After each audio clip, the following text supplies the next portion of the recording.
This is David from DN Cognitive Counseling. Tonight, I'm going to be continuing going through this accursed book, White Fragility. I hope by me doing this, you don't have to buy this book. I also hope that you'll have the ability to be able to talk to somebody intelligently about what the book says and be able to say to them what some of the issues are and give a little bit of pushback. This has already cost certain people their jobs. It comes after people in a way that is insidious and horrible. And it's not even based upon things that are real, but a narrative and a story. But if you'd like to follow along, and you do have the book, we're on page 11. It's in the first chapter. And this first paragraph on the page starts, "Our understanding of ourselves is necessarily based on our comparison with others. The concept of pretty has no meaning with the concept of ugly. Smart means little with the idea of not smart or stupid, and deserving has no meaning without the concept of undeserving. We come to understand who we are by understanding who we are not. But because of our society's emphasis on individuality, many of us are unskilled at reflecting on our group membership. To understand race relations today, we must push against our conditioning and grapple with how and why racial group membership matters. For a person to identify as a group, and to identify based upon the racial or cultural factors, absolutely. But understand that if everything has a good and bad, and the way that we judge ourselves is based upon that, then in her dynamic you only have two choices. Either you see your group as better than or worse than other groups. Because if you're going to say, either I'm good or I'm bad, either I'm better or I'm worse, then you're going to be creating a competition between groups. Now, do you think creating a competition between groups is a good thing or a bad thing? The Crips and the Bloods are two different groups. MS-13 and the Latin Kings are two different groups. Do you think the competition between those groups has led to good things or bad things? One of the reasons why America is so focused on individualism is because without it, there is no America. Remember, the founding of this country, there was no unifying factors. They weren't from the same country. They had different cultural ideology, different religious beliefs, and yet they had to form a country under something. And they did, with the idea, not the realization, of freedom. With the Declaration of Independence, it created this ideology that people could get behind and unite under. And that is the aspect of individualism.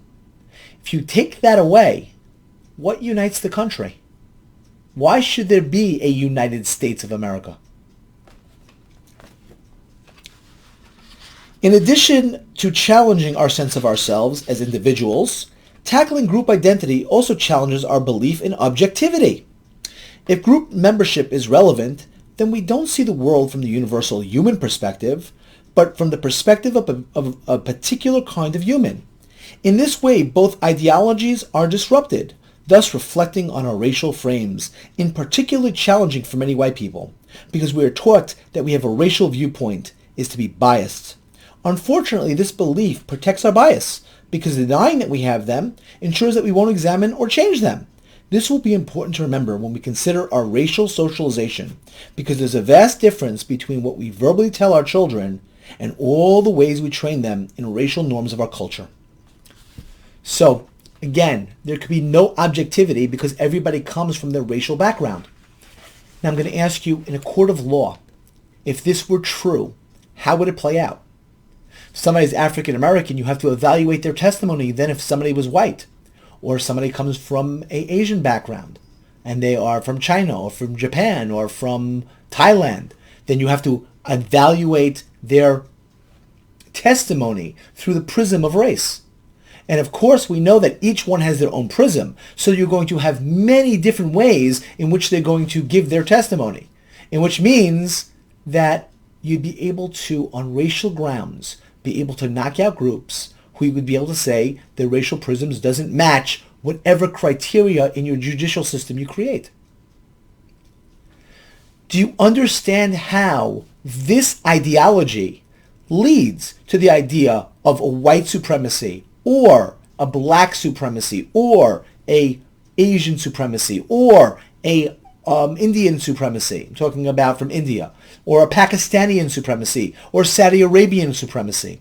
Because if each group has their own ideology and their own thought process, then you could say to yourself, well, which one's the most successful? And then you could start making comparisons based upon group success and saying, look how much better we are than they are. We must be superior. And if we are superior, we should subjugate them because they can't take care of themselves, which is part of what the entire ideology of white supremacy was to begin with. All you do when you get rid of the term of objectivity is create the ability for people to be able to create their own subjectivity of who's better, in which case then gives them the impetus to be able to create rationales why they should be able to subjugate others who they deem less than based upon the breaks that you're defining. When you say that we're all individuals and we can all be objective, it means that we can all see reality in the same way, right? We all know that this would be called a phone. There isn't a culture on this planet that calls this a shoe. We all know that we're using technology like the internet. Whether you're in China, whether you're in Pakistan, whether you're in England, whether you're in the United States, whether you're in Nigeria, we all know what the internet is and we all use it. So the statement of, I see things through a prism of race, but there's no objectivity, becomes very problematic. We send out messages in space. And one of the things we do is we put things in mathematical equations. Does anybody know why that's the case? I feel like saying boys and girls. But there's a reason why. Because we believe math is a universal language. In that an alien species which has any ability to space travel or be able to receive our message would understand implicitly the math. Because we believe it's universal. This book is so anti what we know about science and about the way we understand all nature and all societies. It's insulting.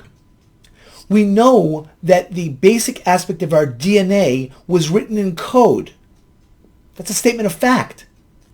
We know that every society across this planet has been able to study it.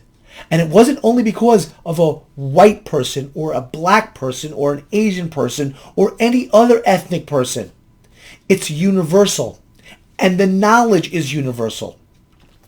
So her idea that we have to get rid of objectivity and we have to be able to get rid of the understanding of being able to see everybody as a particular prism are both problematic. And those premises are incredibly dangerous. For many white people, the mere title of this book will cause resistance because I'm breaking the cardinal rule of individualism. And I absolutely agree with her. I think that that is an issue, except that she just asserts it without any evidence, without any proof. The things that I'm citing to you are actually things you can think about and say to yourself, is it true or not? As I ask many people, is there anything that you could say about people who are African American that is absolutely true of every African American? Is there something you could say that's true of every white person? And I don't think there's a statement that you can make is true. In fact, I think you'd be hard-pressed to come up with anything. I remember somebody told me, well, black people, well, we could at least say they're black. Well, there's something called albinos, and they're black. But they're albinos, skin color isn't black. So the nature of that isn't even true. And there are different shades. It's not all uniform. So this idea that everybody's the same in something is problematic. I am generalizing. I agree, she is. I am proceeding as if I could know anything about someone just because the person is white. I agree, she is, and she doesn't. There is nothing she knows about a person just because they're white. Right now you may be thinking, of all the ways that you're different from other white people. Wow, isn't that amazing? And that if I just knew how you come to this country, how close the people grew up in this neighborhood, endured their struggles, or had the experience, then I would know that you were different and that you were not racist. No, you would not know they were different or not racist because there are white people that are racist. You see, racism still exists. It's not a matter of every white person isn't a racist. There are white people that are racists. There are white people that are not racist. There are white people that are basically anything that we would say after that sentence, you're going to find somebody. I have witnessed this common reflex countless of times in my work. The reason why it's the same as saying, in my work, every time I try to say 1 + 1 = 6, I get pushback. People arguing it's 2. Everywhere I go, they're saying it's 2. What's wrong with these people? I'm telling them 1 + 1 = 6. And they just have this common reflex to push back and tell me it's 2. The reason why they're pushing back and telling you that, because they don't agree with your worldview. Not because of an underlying aspect of racism. For example, I recently gave a talk of a group of about 200 employees. There were no more than 5 people of color in the organization. And of these 5, only 2 were African American. Over and over, I emphasized the importance of white people having racial humility and not exempting ourselves from the unavoidable dynamics of racism. As soon as I was done speaking, a line of white people formed, obstinately to ask me questions, but more typically to reiterate the same opinion on race that they held when they entered the room, which tells you that you failed at being able to get your point across and for people to accept it. One of the things I always ask for is for comments below, because the truth is I love to hear when people disagree, but not just because they disagree. I'd like to hear the rationale and whether or not maybe I'm wrong. In other words, if you could explain to me the unifying thing that creates white people to have a white perspective, I'd love to hear it. Not just assert it and say it's so because you said so. The first in line was a white man who explained that he was an Italian American and that Italians were once considered black and discriminated against. So didn't I think that white people experience racism too? That he could be in that overwhelmingly white room of coworkers and exempt himself from the examination of whiteness because Italians were once discriminated against, and it is not an all too common example of individualism. Except that historically it's true. Irish were discriminated against and not called white. The Italians were not called white. Absolutely true. And there was tremendous discrimination against them, both in jobs, both in slang, in being called names, in racial epithets and stereotypes. So this aspect of just saying, well, don't make a difference what your family had to suffer from. And if that's the case, then in about 40, 50 years, when basically we have integrated African American and white, where basically it will be lost one way or the other, or there'll be an integration of both, then what? Then we'll all be one or the other or a combination of such, in which case then it will disappear too. And then what are you going to say about your worldview? And by the way, as she said earlier, she's not addressing people from who are maybe have a black father or a white mother. And then what do they see about themselves? She says it's a complex situation she can't even talk about. Do you know why? Because it doesn't fit her narrative. A more fruitful form of engagement, because it expands rather than protects his current worldview, would have been to consider how Italian Americans were able to become white, and how that assimilation has shaped his experience in the present as a white man. His claims did not illustrate that he was different from other white people when it comes to race. I can predict that many readers will make similar claims of exception precisely because we are products of a culture, not separate from it. I happen to agree. I think that people will make that because people are different. And that this white man, although an Italian, had a different experience than I did, and different thought processes, and different feelings. That his perception of reality and the way that he grew up is not the same as mine.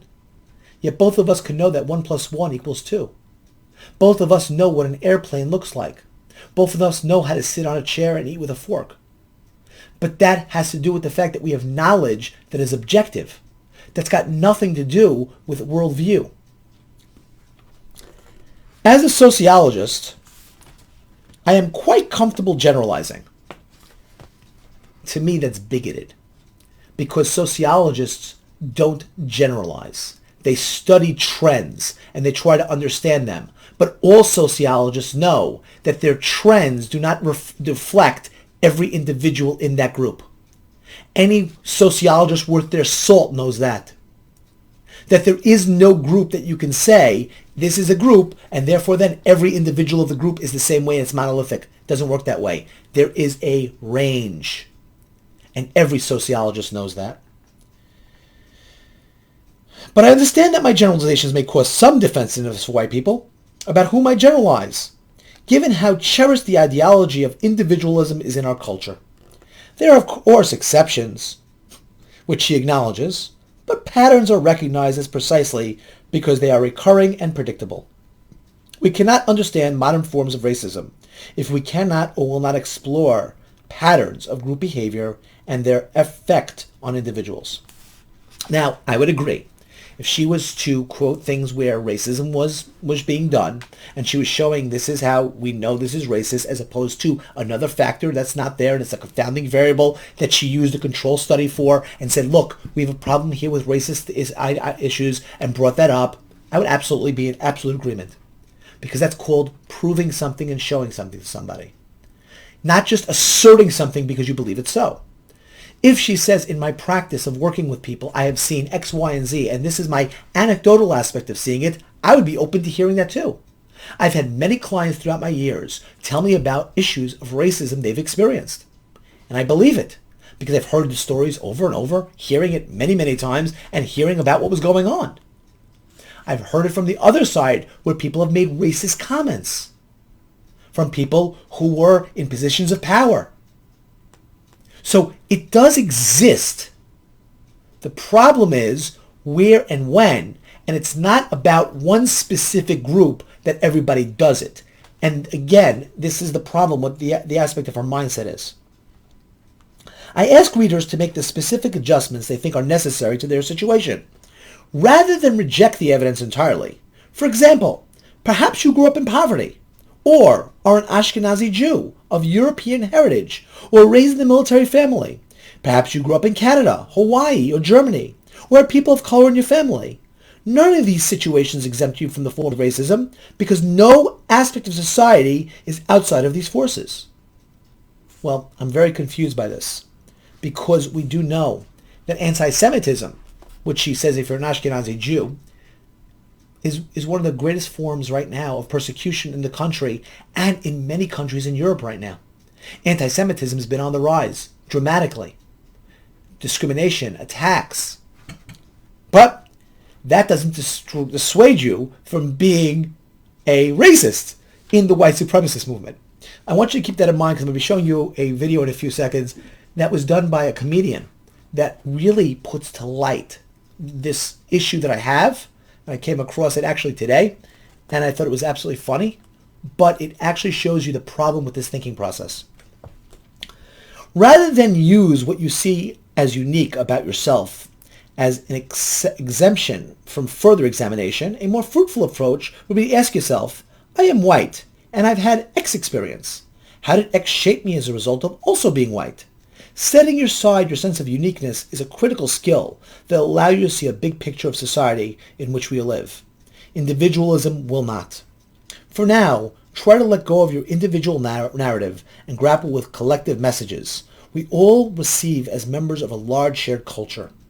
Work to see how these messages have shaped your life, rather than use some aspect of your story to excuse yourself from their impact. I absolutely agree that if you separate yourself from your individuality and you look at yourself in the manner that she wants you to look at yourself in, it's going to create a very specific way of thinking. Now, I would say psychologically, is this a healthy way to think? Absolutely not. This is what we try to get rid of when we got rid of the entire idea of racism. Because if we go with this line of thinking and say to ourselves, okay, I've had this experience, and this is how all white people have this experience, and I'm going to overgeneralize the white experience, and then I'm going to overgeneralize the black experience, and the Indian experience, and the Chinese experience, and the Japanese experience, and the Pakistani experience, and then I'm going to look at, well, which is better experiences? right? Because that's natural to do. If there's a difference in people, the first thing we're going to look at is what's better. How do you know this? Because it's the nature of every civilization. Now, she likes to put it as only white people do that, but it's not true. Every civilization has done that throughout history. This is the reason why when one civilization saw a weaker civilization, they generally attacked it and tried to take its resources. This was the nature of tribalism. Now, when you study this in history, which again, she doesn't seem to have any knowledge of, this was a normal way that people saw the world. That they would say, okay, we're stronger, we're better. This is the entire idea of survival of the fittest. The Spartans, the warrior cultures, because basically we are now pitting ourselves up against the other cultures, and we will assimilate these other cultures into the stronger culture, as the great Roman Empire tried to do. What is absolutely amazing about the United States of America, it is the first world power that has not tried to assimilate other powers. When we beat Germany back in Nazi Germany, we didn't take over Germany and say, okay, Germany is now ours, we're taking it now as America Part 2. When we destroyed Nagasaki and Hiroshima in Japan, we didn't say, okay, Japan, the island is now America and we're taking it over. For all of you who've seen the show Man in the High Castle, that's exactly what the victors would do. Had Germany won the war, it would have taken over all that land the same way that it tried to take over France and would have tried to keep it. The same way that the Roman Empire tried to keep it. This is what has gone out through history. You don't go into Iraq and in Afghanistan and go, okay, we went in, mission accomplished, we go home now. That's not what you would do. You would imperialize. You would create it as America Part 2. We're the first countries in the world not to do that. But again, it comes out of an ideology that we've grown accustomed to the idea of pulling back and allowing people to have their own. And this idea of isolationism, which is a unique idea to the American Empire. We have a simplistic understanding of racism. The final challenge we need to address is our definition of racist. In post-civil rights era, we've been taught that racists are mean people who intentionally dislike others because of their race. Racists are immoral. Therefore, if I'm saying my reader, you're racist, or even worse, that all white people are racist, I'm saying something deeply offensive. I'm questioning my reader's very moral character. How can I make this claim? I don't even know my reader. Many of you have friends and loved ones of color. How can you be racist? In fact, since it's racist to generalize about people according to race, I'm the one who's being racist. Now, this is the first thing I agree with her in her book. Well, besides the first line about the Declaration of Independence. I absolutely agree. She's being racist. So let me be clear. If your definition of racist is someone who holds conscious dislike of people because of race, then I agree it's offensive for me to suggest that you're racist when I don't know you. No, I don't agree with that definition. I don't think it's a matter of just disliking somebody. I think you're racist if you believe that any group is something because of their color of their skin. In other words, if I said all black people are great basketball players, all black people are the best athletes, right? That would be racist, even though I'm saying something good. Because every black person isn't a great athlete. Are there great athletes that are black? Absolutely. But does that make every black athlete great? No. The one I beat on the basketball court in my program wasn't too happy about it, and he was black. He wasn't a great athlete. Now I know, because I'm not that great an athlete, and I beat him. So the nature of stating that all black people are is a racist ideology. So it's not a matter of, in order to dislike somebody, you're racist. But if you broad brush any group of people and say something about them, you are racist. How about this one? All Jews are rich. Right? Rich is a good thing. We all want to be rich. But if you believe all Jews are rich, that's a racist ideology. Because there are many poor Jews. And her idea of misdefining racism here is a huge problem because it makes you think, oh, well, great, we're not looking at that definition of racism. I also agree that if this is your definition of racism, you're against racism and that you're not racist. Now breathe. I'm not using this definition of racism. I'm not saying that you're immoral if you can remain open as I lay out my argument. It should be soon to begin to make sense. In light of the challenges raised here, I expect the white reader will have moments of discomfort reading this book. The feelings may be a sign that I've managed to unsettle the racial status quo, which is my goal. The racial status quo is comfortable for white people, and we will not move forward in race relations if we remain comfortable. The key to moving forward is what we do with our discomfort. We can use it as a door out, blame the messenger and disregard the message. Or we can use it as a door in by asking, why does this unsettle me? What would it mean for me if it was true? Okay, well, how does this unsettle me? The nature of this unsettles me is because it promotes the ideology of white supremacy. That's why this unsettles me.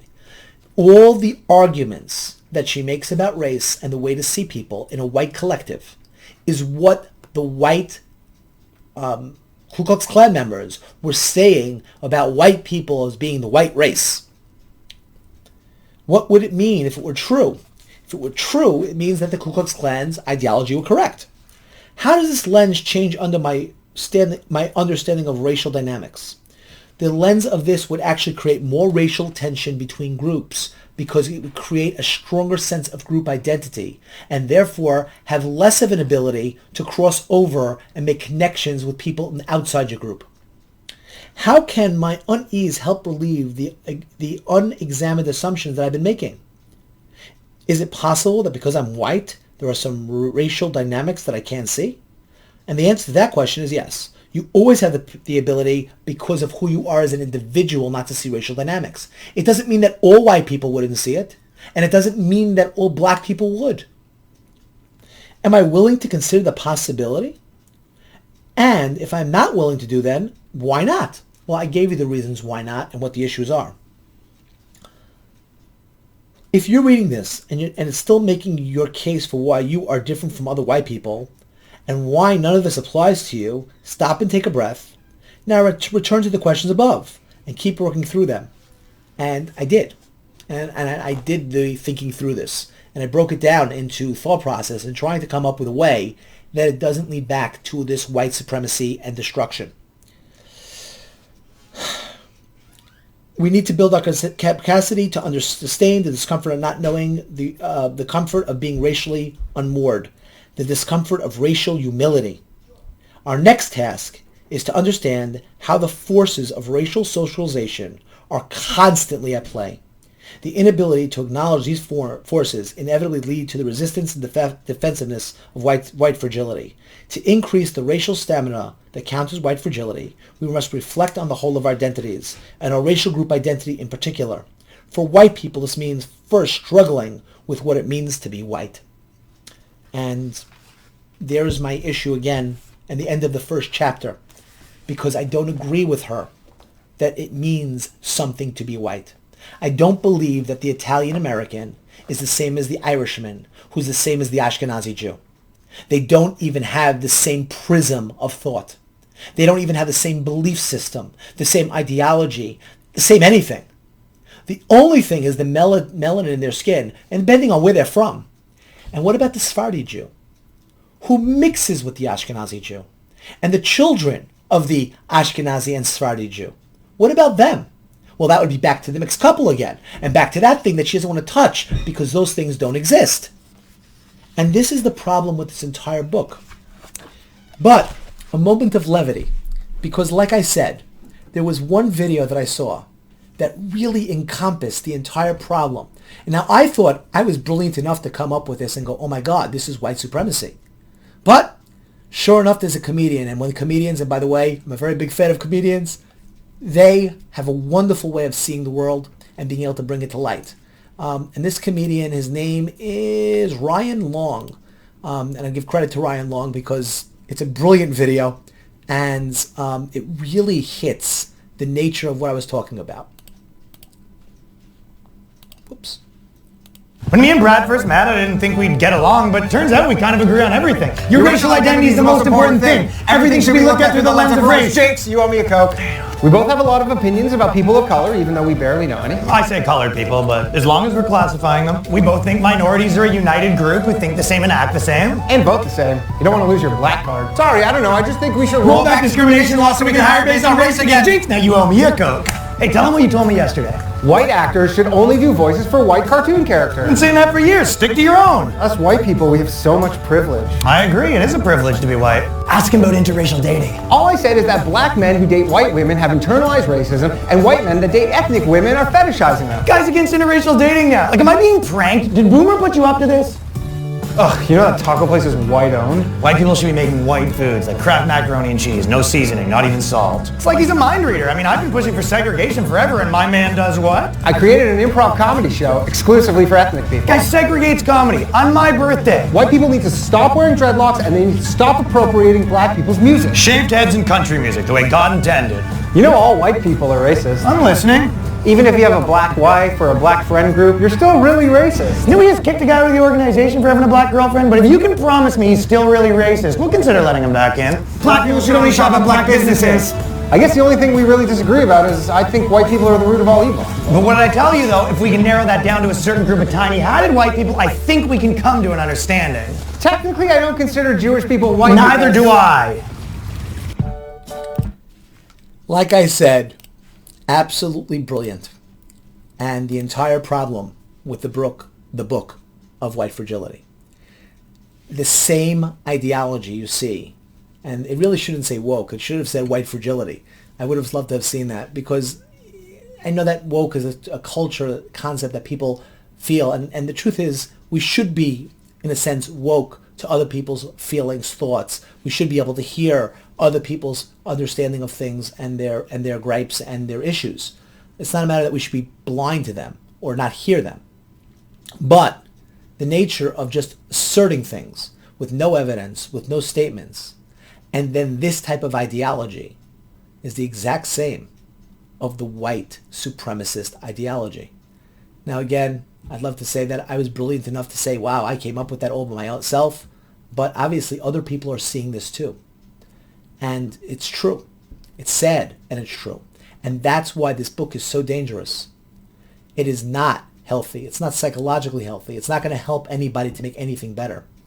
In fact, it's this type of ideology that's going to make things worse. And if you saw my other video that I made yesterday, that the organizational psychologist explains that this type of diversity training actually causes more rift and more problems.